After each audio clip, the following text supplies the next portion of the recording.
ఓం గంగణపతే నమ ఐం సరస్వత్యే నమ శివాయ గురువే నమ ఆపదర్భహత్తారం దాతారం సర్వసంపదాం లోకాభిరామం శ్రీరామం భూయో భూయ నమామ్యం శ్రీరామ రామ రామేతి రమే రామే మనోరమే సహస్రనామ తత్తుల్యం రామనామ రామేత్. జై శ్రీరామ్.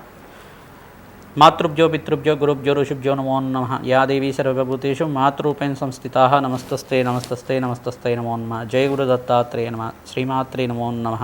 యూట్యూబ్ ప్రేక్షకులకి అందరికీ కూడా నమస్కారం అండి. నేను పాలపర్తి గురునాథ్ శర్మ. మీకంతా కూడా జ్యోతిష్ సంబంధమైన విషయాలన్నీ కూడా గోచారరీత్యా ఈ యొక్క గ్రహాల యొక్క స్థితిగతి మేరకంతా కూడా గోచార చక్రవశాత్ అంతా కూడా మేషాది ద్వాదశ రాశుల వాళ్ళకి ఈ యొక్క మాస ఫలితాలంతా కూడా చెప్పడం జరుగుతుంది. గ్రహాల యొక్క స్థితిగతి కలయిక ఆధారంగా వాళ్ళ దృష్టి గ్రహాల యొక్క గ్రహదేవతల యొక్క దృష్టి కేంద్రం అంతా కూడా ఈ రకంగా ఉంటుంది. మేషాది ద్వాదశ రాశుల వాళ్ళకి విశేషంగా వాళ్ళ జీవితంలో అంతా కూడా మాస ఫలితాల్లో అంతా కూడా విశేషంగా శనీశ్వరుడు అంతా కూడా ఈ యొక్క విశ్వవసనామ సంవత్సరంలో మార్చి 29 తారీఖు రోజున విశేషంగా మీనరాశిలో సంచారం చేయడం అంతా కూడా చూసాం మనం. మీనరాశిలో సంచారం చేసిన తర్వాత ఈ జూలై నెల మాసంలో విశేషంగా 13వ తారీఖు రోజున వక్రగతి అనేది పొందడం అనేది జరుగుతూ ఉంటుంది.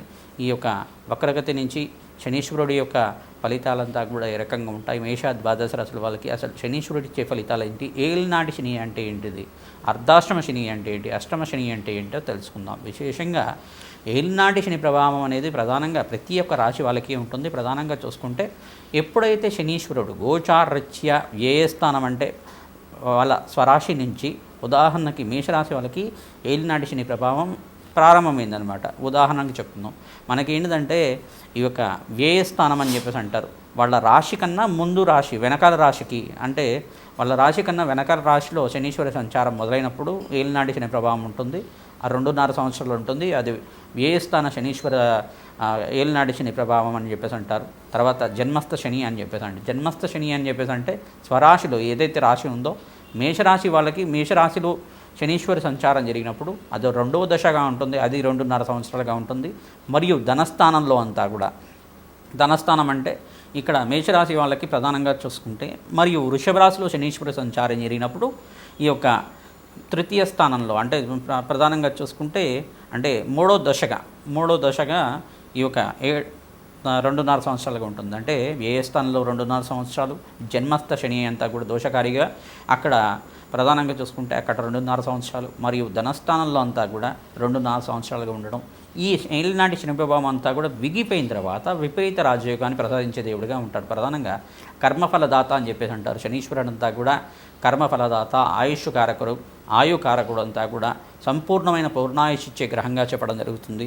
కర్మశేషాన్ని అనుభవించే విధంగా చేసే గ్రహంగా చెప్తుంది. ప్రధానంగా పాపకర్మనంతా కూడా నివారణ చేసే గ్రహంగా చెప్తుంది.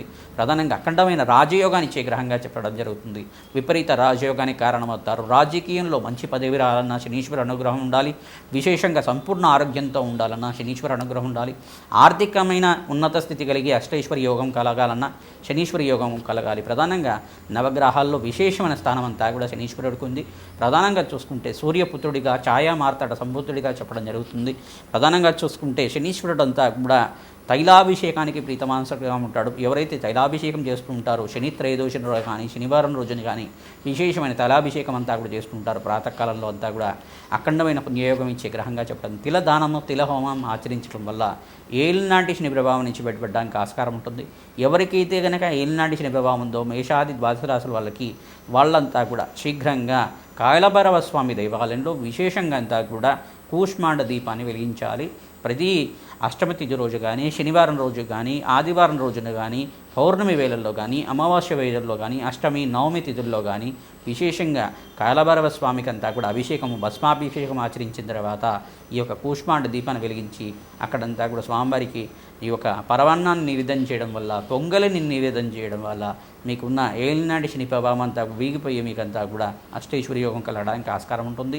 ఇక్కడ వక్రగతిలో ఉన్న శనీశ్వరుడి యొక్క ప్రభావం అంతా కూడా వక్రగతి ఇంకా మొదలే కాలేదు. వక్రగతి రాకముందే ఆ యొక్క దాని ప్రభావం అంతా కూడా శనీశ్వరి ప్రభావం అంతా కూడా ముందుగానే ప్రకృతిలో అంతా కూడా వైపరీత్యాలు జరుగుతూ ఉండడం, ఇట్లాంటి విమాన ప్రమాదాలు జరగడం కానీ ఆ యొక్క ఆర్థిక సంక్షోభం జరగడం కానీ ఇట్లాంటివి జరుగుతూ ఉన్నాయి. ప్రధానంగా చూసుకుంటే ఆ యొక్క జన నష్టం జరగడం కానీ ఈ యొక్క ప్రకృతిలో అంతా కూడా కొన్ని సంఘటనలు జరగడం కానీ ఈ యొక్క ప్రమాదాలు అనేది సూచనప్రాయంగా చెప్పడం జరుగుతుంది. ఈ యొక్క శనీశ్వరుడి దోషకారకంగా ఇట్లా జరుగుతూ ఉంటుంది వక్రగతి ప్రభావంగా. దాని తర్వాత ఏంటిదంటే ప్రధానంగా ఈ యొక్క ప్రకృతి దేవిని అంతా కూడా మానవాళి సంరక్షిస్తూ ఉంటే కనుక ప్రకృతి అంతా కూడా అందరినీ కాపాడుతూ ఉంటుంది. ఈ యొక్క మనం చేసే పుణ్య కార్యక్రమాల్లో అంతా కూడా ప్రకృతి అంతా కూడా మనకు సహకారం అందిస్తూ ఉంటుంది. కావున అందరికి కూడా ప్రతినిత్యం కూడా ఈ యొక్క మీకు చేతనైతే కనుక ఏదైనా మొక్కని దేవాలయ ప్రాంగణంలో నాటడానికి ప్రయత్నం చేయండి, దాన్ని సంరక్షించండి. తద్వారా ప్రకృతి దేవిని అంతా కూడా సంరక్షించే విధంగా ఉంటుంది, లోక కళ్యాణం జరుగుతుంది. తద్వారా అంతా కూడా ఎవరైతే వృక్షో రక్షతి రక్షిత అని చెప్పేసి అంటూ ఉంటారు, మొక్కల్ని నాటడం వల్ల విశేషమైన పుణ్య ఫలితం వంశాభివృద్ధికి కారణమవుతుంది, అష్టైశ్వర్య యోగం కలుగుతుంది, అఖండమైన పుణ్యప్రాప్తి కలుగుతుంది. దాన్ని నాటి వదిలిపెట్టకుండా సంరక్షించాలి, దాన్ని పెంచాలి, పోషించాలి. తద్వారా దానికి వచ్చే ఫలాలంతా కూడా ఎవరైనా పొందుతుంటే మీరు తినచ్చు, లేదన్నా ఎవరైనా వేరే వాళ్ళు ఎవరైనా మానవాళ్ళు ఎవరైనా తినచ్చు. దాన్ని అంతా కూడా ఎవరికైనా ఫలాలు పొందినప్పుడు ఆ యొక్క పుణ్య ఫలితం అంతా కూడా అఖండమైన పుణ్యయోగం కలిగే విధంగా ఉంటుంది. విశేషంగా అందరి కూడా మీ జన్మజాతకంలో ఉండే గ్రహాలకి దోషాలకి పరిహారం చేసుకుంటూనే వృక్షరాజానికి ప్రీతికరంగా విశేషంగా అందరు కూడా మీకు ఈ యొక్క విశేషమైన మొక్కలు అనేది ఉంటాయన్నమాట. మీకు తెలిసిన మొక్కలు కానీ ఈ యొక్క ప్రధానంగా చూసుకుంటే మారేడు చెట్టు కానీ మారేడు మొక్కలైనా కానీ అరటి పిలకనైనా కానీ ప్రతి ఒక్క తులసి మొక్కనైనా కానీ నాటడం వల్ల దేవాలయ ప్రాంగణంలో నాటడం వల్ల విశేషమైన మొక్కలంతా కూడా ఎవరైతే కనుక పనస మొక్కనైతే నాటుతూ ఉంటారో వాళ్ళకంతా కూడా గురుబలం పెరగడానికి ఆస్కారం ఉంటుంది. విశేషంగా ఉసిరి మొక్కనంతా కూడా నాటడం వల్ల అఖండమైన ఐశ్వర్య యోగం సిద్ధిస్తుంది, మహాలక్ష్మి కటాక్షం కలుగుతుంది. మహావిష్ణు ప్రీతికరంగా ఉసిరి మొక్కని తులసి మొక్కనంతా కూడా నాటడం వల్ల విశేషమైన పుణ్యయోగం సిద్ధిస్తుంది. విశేషంగా వైష్ణవాలయంలో నాటడం వల్ల అఖండ పుణ్యయోగం సిద్ధిస్తుంది. కావున అందరికీ కూడా విశేషమైన ఫలితం వచ్చే విధంగా ఈ యొక్క ఫలితాలంతా కూడా చెప్తాం. విశేషంగా ఎవరైతే ఏలినాటి శని ప్రభావంలో కానీ అర్ధాష్టమ శని ప్రభావంలో కానీ అష్టమ శని దోషంలో కానీ ఉన్నారు, విశేషంగా జూలై నెల మాస ఫలితాల్లో భాగంగా శనీశ్వరి యొక్క ఫలితాలంతా కూడా వక్రగతి పొందిన తర్వాత ఇటువంటి పుణ్య ఫలితాలు వస్తాయి. ప్రధానంగా ఇటువంటి దోషాన్ని నుంచి బయటపడడానికి ఆస్కారం ఉంటుంది. వ్యాపారంలో కానీ ఆర్థిక ఇబ్బందుల్లో కానీ దాని నుంచి బయటపడడానికి ఇటువంటి పరిష్కారాలు ఆచరించాలంతా కూడా మేషాది ద్వాదశ రాశుల వాళ్ళకి ఎటువంటి ఫలితాలు వచ్చే విధంగా తెలుసుకుందాం. ప్రధానంగా నాగవల్లి దళార్చన పూజా విధానం ఆంజనేయ స్వామికి సింధూరాభిషేకం ఆచరించడం వల్ల విశేషమైన పుణ్య ఫలితం కలుగుతూ ఉంటుంది. తమలపాకు పూజ అంతా కూడా ఆచరించడం, తమలపాకుల మీద శ్రీరామ అనే నామాన్ని సింధూరంతో కానీ గంధంతో కానీ రచించి ఆ మాలనంతా కూడా తీసుకెళ్ళి ఆంజనేయ స్వామి మెడలో హారంలాగా వేయడం వల్ల శ్రీరామ నామ జపం చేసుకున్న మాత్రం చేతిని సకల గ్రహదోష నివారణ జరుగుతుంది. శనీశ్వరుడంతా కూడా మానవాళికి వరమిచ్చాడన్నమాట. ఎవరైతే ఆంజనేయ స్వామి దేవాలయంలో ఆంజనేయ స్వామిని అర్చించిన తర్వాత విశేషంగా నాకంతా కూడా శనివారం రోజున తైలాభిషేకం చేసి నల్ల నువ్వులంతా కూడా నా పాదాల మీద వేసిన వాళ్ళకి అఖండమైన పుణ్యయోగాన్ని ఏలినాటి శని ప్రభావం నుంచి బయటపడి వాళ్ళకంతా కూడా శనీశ్వర దోషం నుంచి బయటపడడానికి ఆస్కారం ఉంటుంది. కర్మశేషం అంతా కూడా పాపకర్మ నివారణ జరిగే విధంగా నేను అనుగ్రహిస్తాను. ఆ యొక్క శనీశ్వరుడు అంతా కూడా మందగమనుడు మెల్లిగా నడిచేవాడు కావున శనీశ్వరుడు అని చెప్పేసి ఆ యొక్క శనీశ్వరుడు ప్రీతికరంగా ఈ యొక్క పాదాల మీద శనీశ్వరుడికి అంతా కూడా తైలాభిషేకం నువ్వుల నూనెతో అభిషేకం చేయడం వల్ల విశేషమైన పుణ్య ఫలితాలు లభిస్తుంది. మామిడి పళ్ళను నివేదన చేయడం వల్ల అఖండ పుణ్యయోగం లభిస్తుంది. శనివారం శనిహోరలు అంతా కూడా బ్రాహ్మణోత్మకి విశేషంగా నల్ల నువ్వులు నల్ల ద్రాక్ష అంతా కూడా దానం చేయడం వల్ల పుణ్యయోగం సిద్ధిస్తుంది. నరఘోష నరపిడ నరశాపం నుంచి బయటపడడానికి కూష్మాండ దీపాన్ని అమ్మవారి దేవాలయంలో కానీ కాలభైరవ దేవాలయంలో కానీ హనుమత్ దేవాలయంలో వెలిగించడం వల్ల సకల గ్రహదోష నివారణ జరగడానికి ఆస్కారం ఉంటుంది. ప్రతినిత్యం కూడా నవగ్రహ దేవాలయంలో ప్రదక్షిణ ఆచరించాలి. ఆర్థిక ఇబ్బందుల నుంచి బయటపడతారు. ఎటువంటి పనులు మొదలు కొట్టుకున్నా కానీ దాని నుంచి ఆటంకాల నుంచి బయటపడడానికి ఆటంకాలంతా కూడా నివారణ జరగడానికి నిత్యమంతా కూడా గణపతి ఆరాధన చేయాలి. విఘ్నాలంతా కూడా తొలిపోవడానికి మహాగణపతి ఆరాధన చేసుకోవడం, విజయ గణపతి ఆరాధన చేసుకోవడం వల్ల అఖండ పుణ్యయోగం సిద్ధిస్తుంది. తద్వారా ఎవరైతే కనుక గణపతికి ప్రీతికరంగా ఉండ్రాళ్ళు నివేదన చేస్తారో అఖండ పుణ్యయోగం సిద్ధిస్తుంది. సకల గ్రహదోష నివారణ జరుగుతుంది. విశేషంగా మీకు ఏలినాటి శని ప్రభావం నుంచి బయటపడడానికి ఆస్కారం ఉంటుంది. మేషరాశి జాతకులకు అంతా కూడా విశేషంగా జూలై నెల మాస ఫలితాల్లో భాగంగా శనీశ్వరుడికి అంతా కూడా ఎటువంటి దోష నివారణ చేసుకుంటే కనుక ఈ యొక్క ఏలినాటి శని ప్రభావం నుంచి బయటపడతారు. శనీశ్వరుడు అంతా కూడా జూలై మాసంలో 13వ తారీఖు రోజున విశేషంగా ఈ యొక్క వక్రగతికి పొందడం అంతా కూడా వక్రగతి నుంచి బయటపడడానికి ఈ యొక్క ఆ దోషానికి పరిహారం అంతా కూడా ఈ యొక్క మేషాది ద్వాదశ రాశుల వాళ్ళకి ఎటువంటి దోష పరిహారం చేసుకుంటే కనుక విశేషమైన పుణ్య ఫలితం కలుగుతుంది, శనీశ్వర అనుగ్రహం కలుగుతుందో తెలుసుకుంటున్నాం.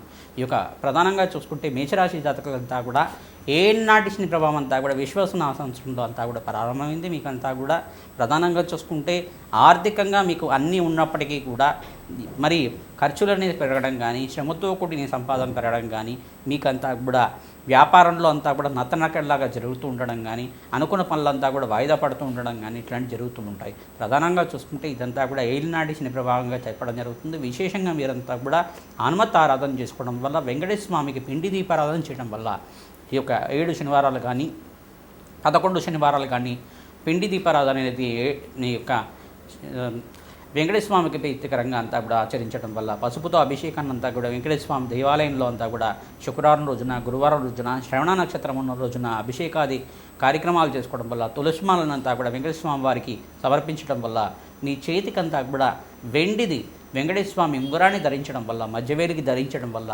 ఏలినాటి శని ప్రభావం నుంచి బయటపడడానికి ఆస్కారం ఉంటుంది. ప్రధానంగా శనీశ్వర దోష నివారణ జరగడానికి ఆస్కారం ఉంటుంది. గోచారరీత్యా శనీశ్వరుడు ఏలినాటి శని ప్రభావం చేయొచ్చు, కానీ ప్రధానంగా జన్మజాతకంలో శనీశ్వరుడు దోషకారిగా ఉన్నాడా లేదా ఇది కూడా అన్వయం చేసుకొని చూసుకోవాలి. ప్రధానంగా శనీశ్వరుడు ఒకటే కాదు, పంచమాధిపతి ఏ రకంగా ఉన్నారు, మరియు ఇక్కడ చూసుకుంటే కనుక దశమాధిపతి ఏ రకం ఉన్నారు అంటే 2వ స్థానంలో ధనస్థానంలో అంతా కూడా ఏ గ్రహాలు ఉన్నాయి, జన్మజాతకంలో అంతా కూడా ఆ యొక్క గ్రహస్థితిని అంతా కూడా అన్వయం చేసుకుని గోచారాన్ని అంతా కూడా చూసుకోవడం వల్ల గోచారరీత్యా, గ్రహచారరీత్యా, జాతకరీత్యా సకల గ్రహదోష నివారణ జరగడానికి ఆస్కారం ఉంటుంది. ప్రతినిత్యం కూడా ఈ యొక్క హనుమత్ ఆరాధనలో భాగంగా సింధూర అభిషేకము, గంధంతో, మామిడి పళ్ళతోటి అభిషేకం ఆచరించడం వల్ల, ఆంజనేయ స్వామి వారి దేవాలయంలో సింధూర అభిషేకం ఆచరించడం వల్ల విశేషమైన పుణ్యయోగం సిద్ధిస్తుంది.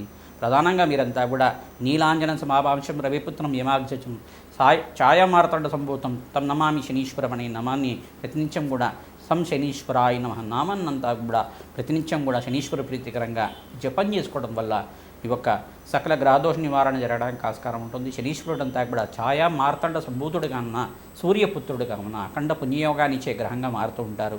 ఎవరైతే కనుక శ్రమతో కూడిన సంపాదన అంతా కూడా చేస్తుంటారో, ప్రతినిత్యం కూడా దేవాలయంలో ప్రదక్షిణాలు ఆచరిస్తూ ఉంటారు, పుణ్యకార్యమాలు చేస్తుంటారు, అన్నదానాలు చేస్తుంటారు, దైవస్మరణ మాత్రం చేతిని ఏలినాడు శని ప్రభావం పోతుంది.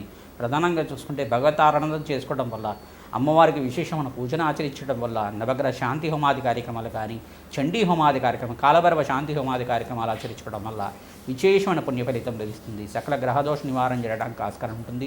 ప్రతినిత్యం కూడా గోమాతకు ప్రీతికరంగా ఈ యొక్క పచ్చిక తెలపండి గ్రాసం సమర్పించడం కానీ, విశేషంగా బృహస్పతికి ప్రీతికరంగా శనగలు దానం చేయడం వల్ల సకల గ్రహదోష నివారణ జరుగుతుంది. మేషరాశి జాతకులంతా కూడా నల్లనవులంతా కూడా బ్రాహ్మణునికి శనివారం రోజున శనివారంలో కూడా దక్షిణపూర్వకంగా దానం చేయడం వల్ల అఖండ పుణ్య ఫలితం రావడానికి ఆస్కారం ఉంటుంది. అఖండ పుణ్యయోగం సిద్ధిస్తుంది. తద్వారా ఏలినాటి శని ప్రభావం అంతా కూడా లేకుండా మీకు ఆనందమైన జీవితం జీవించడానికి ఆస్కారం ఉంటుంది. దూర ప్రయాణాలు చేసేటప్పుడు, వాహనాల్లో ప్రయాణం చేసేటప్పుడు, మీరంతా కూడా వాహనాలు నడిపేటప్పుడు తగు జాగ్రత్తలు తీసుకొని వాహనాలంతా కూడా నడపడం వల్ల ఆ ప్రయాణం అంతా కూడా అఖండమైన పుణ్య ఫలితం వచ్చే విధంగా, ప్రయాణం అంతా కూడా సాఫీగా జరిగే విధంగా, ప్రశాంతంగా, ఆహ్లాదకరంగా, ఆనందంగా ఉండే విధంగా జరుగుతుంటుంది. వాహనాలు నడిపేటప్పుడు జాగ్రత్త పాటించండి. తద్వారా మంచి ఫలితాలు పొందుతారు. జై గురు దత్తాత్రేయ.